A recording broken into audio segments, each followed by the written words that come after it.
রাজা ও রানী রবীন্দ্রনাথ ঠাকুর। এক যে ছিল রাজা, সেদিন আমায় দিল সাজা। ভোরের রাতে উঠে আমি গিয়েছিলুম ছুটে দেখতে ডালিম গাছে বনের পিরভু কেমন নাচে। ডালে ছিলেন চড়ে, সেটা ভেঙেই গেল পড়ে। সেদিন হলো মানা আমার পেয়ারা পেড়ে আনা। রথ দেখতে যাওয়া, আমার ক্ষীরের পুলি খাওয়া। কে দিল সেই সাজা?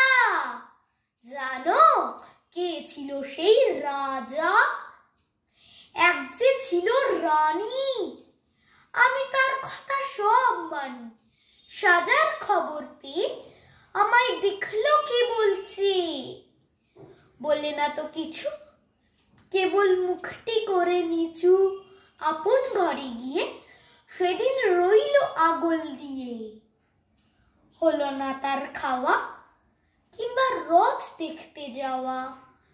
নিল আমায় কোলে সাজার সময় সারা হলে।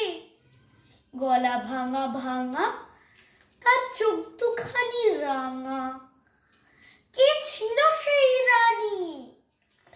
আমি জানি জানি জানি।